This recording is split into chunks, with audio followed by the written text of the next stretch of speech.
Estamos de volta, mais uma aula sobre o Ministério da Lei e o Ministério da Graça, ou seja, o Ministério da Morte e Condenação, porque Paulo usa essa expressão, e o Ministério do Espírito e Vida. Hoje nós estamos na aula de número 26. Uau! Ainda temos mais umas 20 ou 30 aulas pela frente.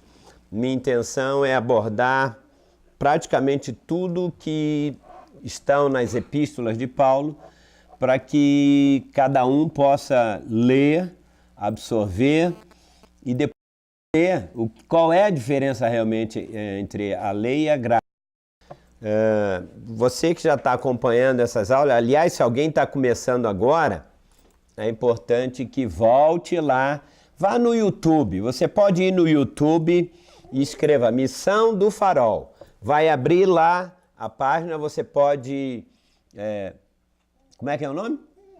Se inscrever no canal, é isso mesmo. Eu sempre escrevo, porque lá eu fazia em inglês, então era outro nome, era se inscrever. Você abre lá, inscreve no canal, é de graça e automaticamente já vão abrir as séries de mensagens que estão lá. E a série, o Ministério do Espírito e Vida, tem da aula 1 até a 26, que é essa que nós vamos dar hoje. Então, o ideal, veja, é você pegar a sequência e não pegar o bonde andando aqui. Se você fizer isso, você, no final, vai ter uma noção, tire as suas conclusões, o Espírito Santo vai realmente te direcionar, abrir os seus olhos para você entender, porque, infelizmente, tem muita coisa acontecendo, as pessoas falam, não, isso aí é um versículo lá da lei, não é para ler, esquece o Velho Testamento. Não, a Bíblia, o cristão verdadeiro, ele tem que ter o Velho Testamento e o Novo, só que, como eu tenho mostrado, isso tem que se transformar em vida. Se você lê o Novo Testamento sem ter a iluminação e revelação e a vida de Deus, vai ser letra pura. Jesus disse, a palavra que eu vos tenho dito são espírito e vida. Então, mesmo você pode usar versículos, né, da Nova Aliança que fala sobre a graça, mas se aquilo não transformar em vida, não vai adiantar nada, vai entrar pela cabeça e não vai produzir a vida verdadeira. Muito bem, então eu vou terminar, na verdade eu vou concluir a aula de ontem, que nós lemos em Gálatas. Eu vou ler novamente o texto, né? Porque de repente você só está lendo dias depois, e para ficar registrado, eu quero ler Gálatas, capítulo 4, do versículo 21 até o 31. Ok?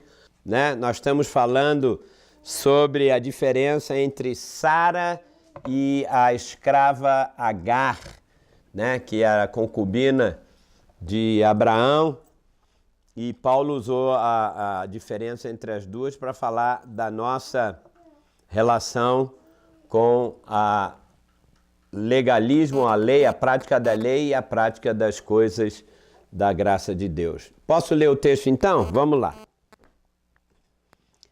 Dizei-me vós, versículo 21, ok? Vou até o 31.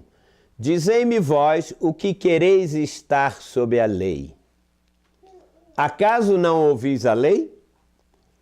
Pois está escrito que Abraão teve 2 filhos, um da mulher escrava, que era Ismael, não é isso?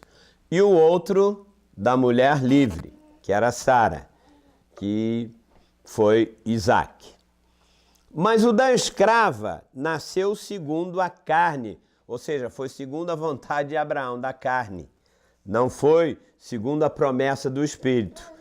E diz aqui, o da livre mediante a promessa.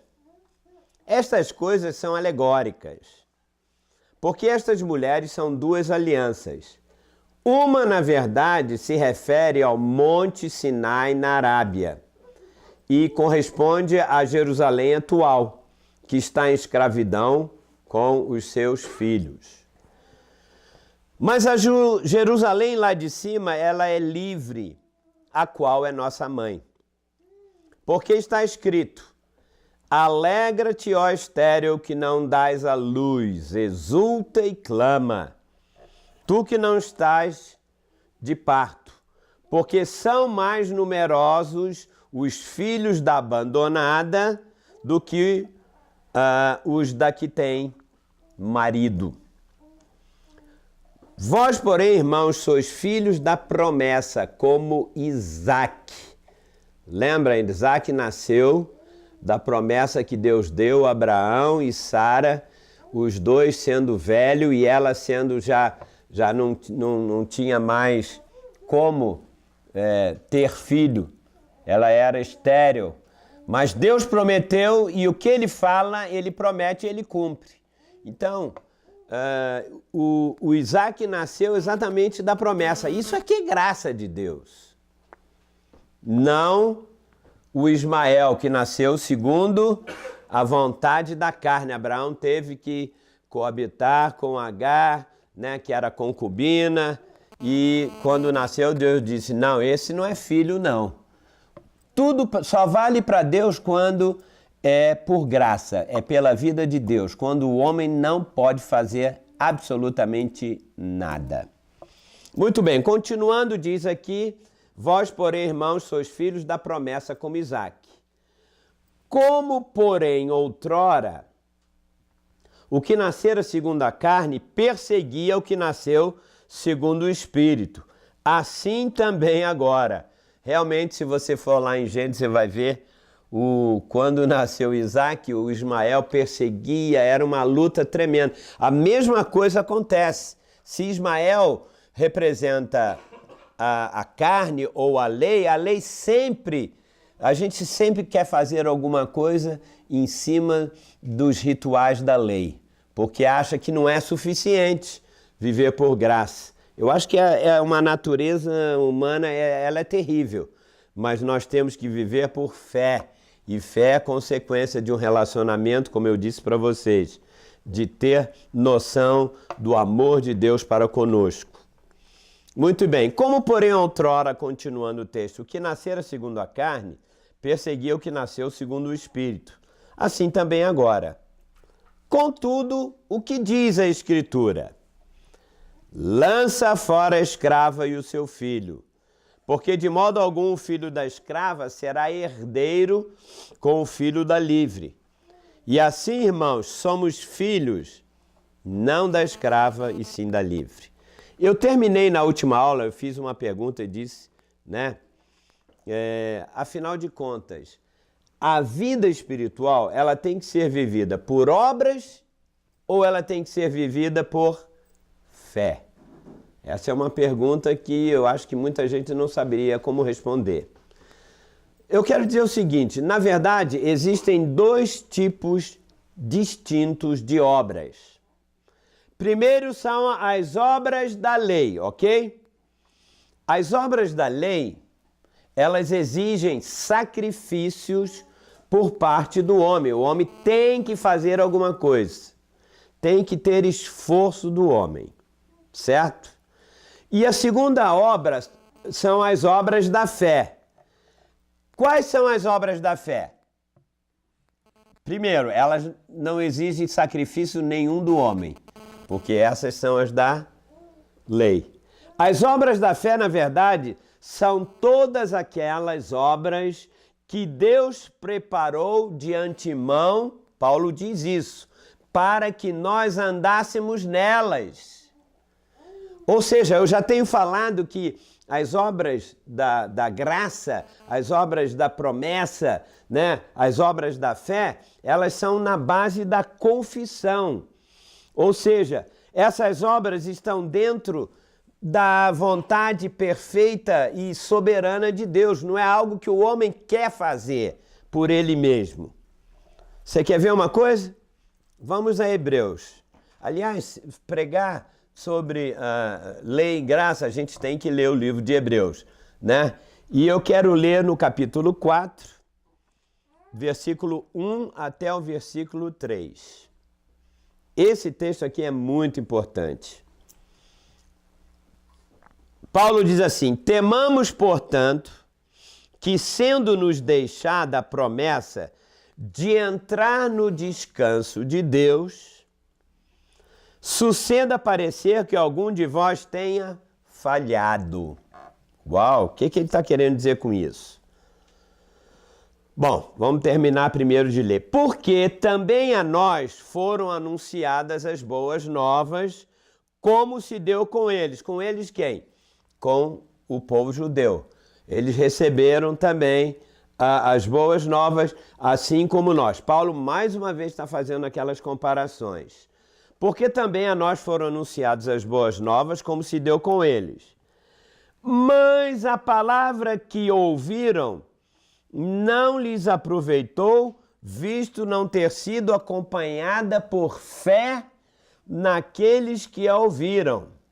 Ou seja, eles não receberam a fé. Fé é o que é mesmo, hein? É a vida de Deus, é o próprio Jesus. Fé não é uma doutrina. A doutrina da fé não existe. Na prática, verdadeiramente, a fé, a Bíblia diz que nós fomos salvos por fé, não foi isso? Se fé é doutrina, você foi salvo por uma doutrina? Não tem sentido. Mas a fé é o próprio Jesus. Fé é uma pessoa. Salvo por fé significa eu fui salvo por Jesus. Então, a gente gosta de organizar as coisas espirituais como se fossem práticas religiosas. Pela fé, toca aqui. Pela fé, quando você for batizado, você vai abandonar o velho homem. Não, ninguém abandona o velho homem porque é batizado em água. Mas se abandona quando você mergulha em Jesus. Por isso que o escritor continua dizendo aqui: nós, porém, que cremos, entramos no descanso, conforme Deus tem dito. Olha só, ele usa agora um outro texto das Escrituras. Assim jurei na minha ira, não entrarão no meu descanso, embora certamente as obras estivessem concluídas desde a fundação do mundo. Olha, tudo que Deus bolou já tinha sido concluído antes mesmo da fundação do mundo. Então veja só, as pessoas que vivem por fé, por graça, e não pela lei, não pela religião, não pelo que a sua igreja ou a sua denominação explica que como tem que ser, essas pessoas que vivem dessa maneira, elas não entram no descanso de Deus, porque elas sempre têm que fazer alguma coisa. Mas todas as obras que Deus já preparou para nós foram preparadas já antes da fundação do mundo. Então o que eu tenho que fazer? Eu não tenho que fazer esforço? Não. É o que eu comecei falando na aula passada. Eu tenho que misturar a palavra escrita de Deus, que é logos, que é letra, pela fé, pela vida de Deus. O que eu faço? Eu falo uma confissão em cima da palavra, e essa confissão é o seguinte: eu chamo a existência uma coisa que não existe. Não é pelo esforço humano. Eu digo, você quer ver uma coisa? Quando Paulo fala em Efésios, se não me engano, ele fala que Abraão, sendo velho, e Sara também, pela fé, chamou a existência coisas que não existem, mesmo ele tendo o corpo amortecido. É em Efésios. Eu não me lembro agora, eu não sei se é Efésios capítulo 2, mas depois você dá uma olhada lá. E ele diz, ele chega ao ponto de falar assim: até Deus vai fazer infinitamente mais do que tudo quanto pedimos ou pensamos, conforme o seu poder que opera em nós. O operar em nós é o seguinte: a gente chama a existência, a palavra escrita, pela confissão. E Deus diz, realmente, antes da fundação do mundo, eu já tinha planejado tudo isso. Então, tudo que você quiser fazer pelo seu esforço, achando que tem que fazer alguma coisa, não, já foi feito. O que eu tenho que fazer? Usar a sua confissão. Não é confissão vazia, eu quero isso. Não, está escrito na palavra. Jesus deixou isso. Para isso você tem que estudar e conhecer a palavra. Bom, voltando ao texto de Romanos 4:1, nós lemos que Paulo usa essa expressão. Ele diz assim: que pois diremos ter alcançado Abraão, nosso pai, segundo a carne? O que ele alcançou? Ele, pela vontade dele, teve um filho com a escrava. Qual foi a resposta? Ele não alcançou nada, pelo contrário. Ou melhor dizendo, ele em vez de crer na promessa e chamar à existência as coisas que não existiam, ele disse, não, se Deus prometeu, eu e Sara vamos ter um filho. Não tem como. É a promessa de Deus. Mas ele resolveu usar pela força, pelo legalismo, ele gerou Ismael. Então, com isso, o que ele conseguiu? Problema. Sabe o que isso significa? Olha, toda vez que a gente quiser ajudar Deus, ele quis ajudar Deus. Sara falou, não, eu acho que você não entendeu bem, eu vou ajudar, eu tenho uma escrava, você não tem condições, nem eu, mas quem sabe agora ela vai te dar um filho. Ele tentou ajudar o cumprimento da promessa. Toda vez que você fizer alguma coisa e não crer na sua confissão e deixar que Deus resolva, sabe o que vai acontecer? Problemas. Teve o problema. Qual foi o problema? Você vai criar... Olha, até o dia de hoje, o povo judeu está colhendo esse problema. Sabe por quê? O povo de Israel e o povo árabe, né? Nós sabemos que a luta pela terra... Os árabes e os judeus brigam até hoje pela posse da terra e isso, aquilo, Jerusalém. Por quê?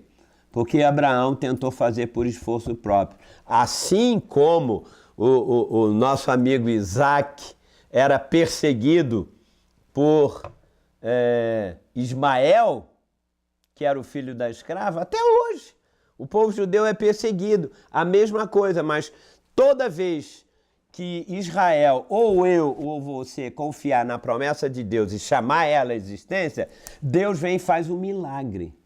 Mas quando você diz, não, nós vamos fazer, eu tenho capacidade, o que Abraão alcançou? Nada, problema.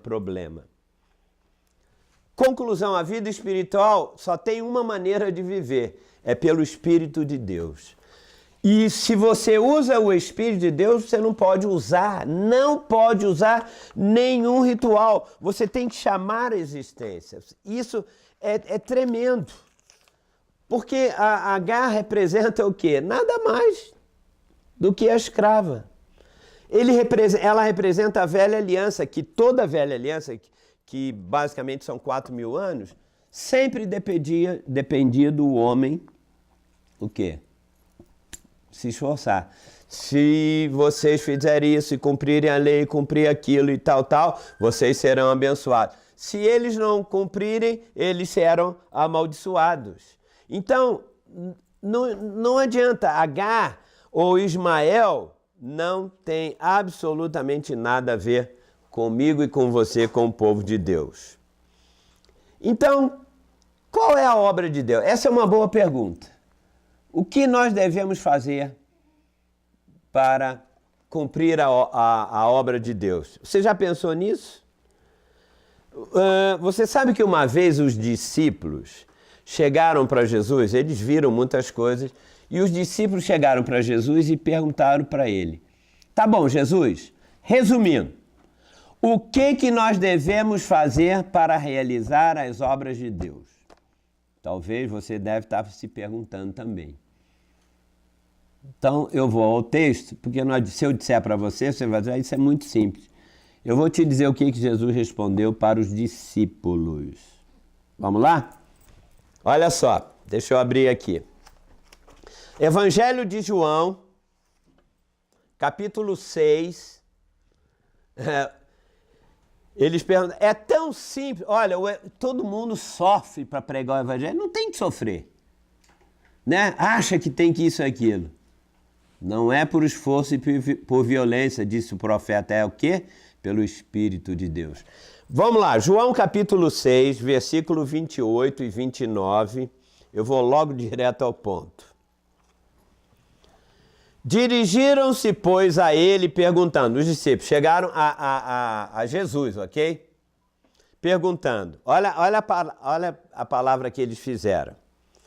Que faremos para realizar as obras de Deus?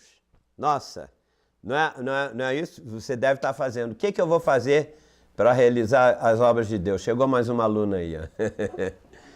Vamos lá. Respondeu-lhe Jesus, olha só. O que eu vou fazer? Eu quero fazer a obra de Deus, você também quer, né? O que vamos fazer? A resposta de Jesus foi o quê? Ele foi curto e grosso, vamos dizer. Ele falou, a obra de Deus, não é isso? Versículo 29, é esta, vírgula, qual? Que creiais, é crer, naquele que por ele foi o quê?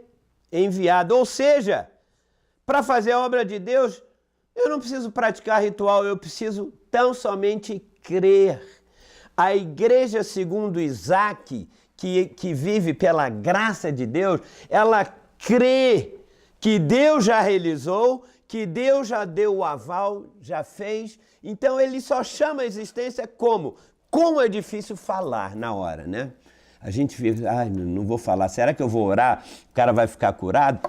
Crê, fala.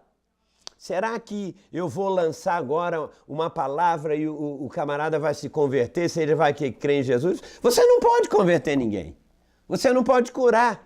Mas você diz, está escrito na palavra, que Jesus morreu e levou toda a nossa maldição. Para que eu tenho que agora beber um copo d'água ou fazer qualquer, vamos dizer assim, eu chamo de brincadeira, mas espiritismo evangélico, né? Por que eu tenho que fazer isso? Porque isso é um ponto de...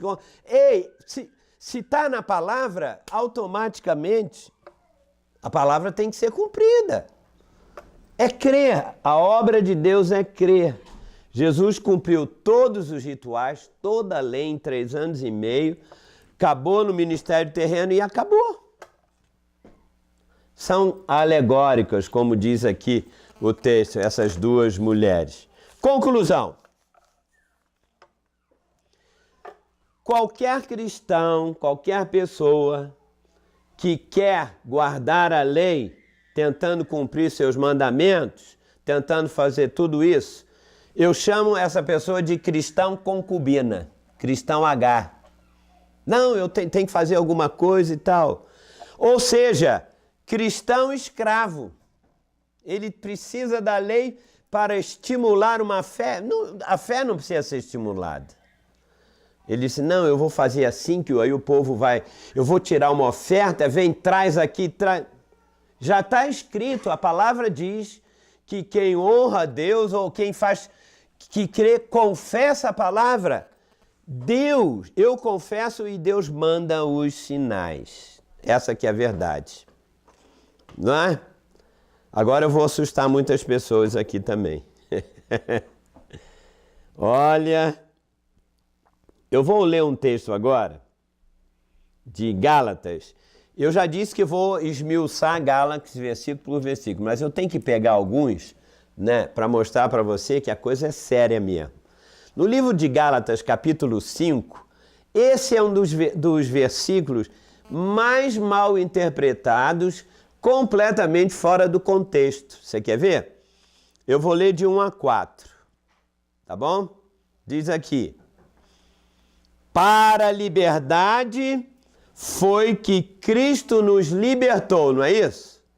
As pessoas usam esse versículo e dizem o quê? Olha, Jesus quer libertar você do poder de quê? Do diabo, do pecado. Jesus quer te libertar do homossexualismo, da droga. Para a liberdade, Ele quer que você tenha uma vida livre. Mas calma lá, eu não estou dizendo que isso não é uma verdade. Mas o que eu estou dizendo para você é que, neste contexto, liberdade aqui é liberdade de uma coisa só. Você vai ver o contexto do texto. Para a liberdade foi que Cristo nos libertou da lei. A liberdade aqui é da prática de qualquer ritual judaico misturado com o cristianismo. Acabou, você tem liberdade agora. A sua é confissão. Só isso. Quem é que vai? Você consegue fazer a obra de Deus? Ninguém consegue. Você consegue curar alguém? Não. Você consegue convencer alguém dessas verdades? Nem eu. Mas quando você confessa, Deus diz, é verdade. Isso está escrito no meu testamento, então liberdade da lei, eu quero ficar livre de... Eu não aceito... E olha, a gente tem que lutar, sabe para quê? Para não misturar a graça, a confissão, com algum ritual para dar uma força. Não precisa. A palavra de Deus não precisa. Eu disse, Jesus me libertou muito mais do que do pecado, da justiça e do juízo, ele me libertou da opressão da lei. Sabe por quê que nós temos que ser libertos da lei? Porque a lei tem uma função só. Eu já falei aí só há 20 aulas atrás. A lei só tem uma função. Não é cumpri-la. Ninguém consegue cumprir a lei. A lei só realça o pecado. Aonde não há lei, não há pecado. Então, eu estou livre disso. Lê as aulas passadas. Para a liberdade da lei foi que Cristo nos libertou. Ponto. Agora, olha a conclusão. Permanecei, pois, firmes e não vos submetais de novo a jugo de escravidão. Não é de escravidão no pecado, é o jugo da lei. Esse é o contexto. Eu, continuando, Paulo, vos digo que se vos deixar de circuncidar, olha aqui, pronto. Porque aqui no contexto, os Gálatas, eles estavam sofrendo uma pressão muito grande dos judaizantes, dos judeus, dizendo, olha, vocês creram em Jesus, ótimo, muito bom. Mas para ser um judeu completo, vocês têm que se circuncidar. Tinha lá que fazer a operação de fimose, lá tinha, porque senão não estava em aliança com Deus. Paulo disse, olha só, Paulo, estou dizendo, se vocês acham que para cumprir a lei tem que se circuncidar, sabe o que ele diz? Lê. Cristo, de novo, Cristo de nada vos aproveitará. Ah, não, mas eu já... será que o sacrifício dele não foi suficiente? De novo testifico a todo homem que se deixa circuncidar, que está obrigado a guardar toda a lei. Ah, você quer guardar a lei? Então tem que guardar os 613 mandamentos da lei. Se você quer dar o seu dízimo apenas 10%, porque a lei dizia, você tem que guardar tudo. Agora é a lei do Espírito e vida. Eu não dou 10, 12, 15, 25, 10. Eu dou o que o meu coração e o Espírito Santo move. É isso que eu faço. Se você quer guardar a lei, então você tem que guardar toda a lei. Eu depois vou usar mais esse texto, depois que você... daqui umas 20 aulas. Olha o que isso aqui é muito pesado, não vou explicar muito não, mas... Ele chega a dizer, de Cristo vos desligastes. Ele está falando para cristão. Você quer usar a lei? Então você está desligado de Cristo. Vós que procurais justificar-vos na lei, da graça decaístes. Fomos chamados para a liberdade no Espírito. Olha, você só vai viver verdadeiramente livre quando você entender a mensagem da graça de Deus. Eu vou terminar, falta 1 minuto ou já passou, né? Estamos com 30, né? Eu vou ler um versículo do profeta Isaías, né? Muito incrível, porque eu vou dizer uma coisa.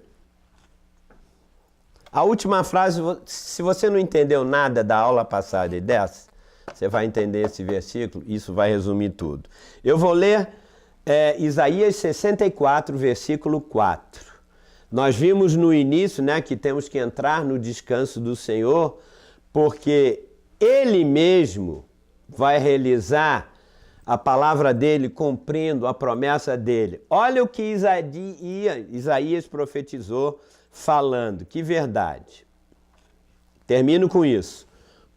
Versículo 4. Porque desde a antiguidade, se referindo lá no início, não se ouviu, nem com ouvidos se percebeu, nem com olhos se viu. Isso parece até, olha aqui, aquele texto de Paulo, nem com ouvidos ouviu, nem olhos viu, nem ouviu, nem jamais penetrou no coração do homem aquilo que Deus tem preparado para aqueles que o amam, não é? Não é verdade? Mas isso tem que estar ligado ao quê? Ou se você quer praticar a lei, você não vai ver, nem ouvir, nem sentir coisa nenhuma. Então vou repetir, Isaías, Paulo acho que roubou aqui um pouco de Isaías, lógico, era a Bíblia que ele tinha, era o Velho Testamento. Porque desde a antiguidade não se ouviu, nem com o ouvido se percebeu, nem com o olho se viu, Deus além de ti. Agora grifa. Que trabalha para aquele que nele espera, e eu vou acrescentar em graça. Deus é que trabalha, a obra de Deus é que creia, Ele é que vai fazer. Não tem como, eu não preciso fazer nada. Temos um grande problema. Existe um fermento dos fariseus que sempre quer introduzir no meio da graça de Deus. Então, na próxima aula eu vou falar do fermento dos fariseus, eu vou falar o que é o fermento dos saduceus, eu vou falar o que são os falsos irmãos. Não é falso irmão que não se converteu, não, é irmão convertido, mas é falso porque ele está... Bom, vamos deixar isso para a próxima aula. Cuidado, Jesus é o pão sem fermento, o matzah. Não tem fermento, tem que ser a palavra pura. Misturou um pouco de fermento da lei com graça, de nada vai adiantar. Que a graça do Senhor esteja com você. Então amanhã nós vamos falar do fermento do fariseu, dos saduceus, e você vai entender um pouco mais. E no final da série você vai ver como Deus é tão bom e a gente quer verdadeiramente ficar livre. Para a liberdade foi que Cristo nos libertou da lei, do pecado. Se você está livre da lei, do pecado, do diabo, do inferno, isso é fácil, é só Deus que faz. A lei é que mata e que oprime. Então, um grande abraço para vocês e nos vemos até amanhã. Um grande abraço do seu amigo pastor Júlio, da Missão do Farol. E siga-nos no blog também, deixa eu só falar o blog. missãodofarol.blogspot.com.br. Vá lá que você tem essa série e outras séries uma por um. Aquele abraço e até mais.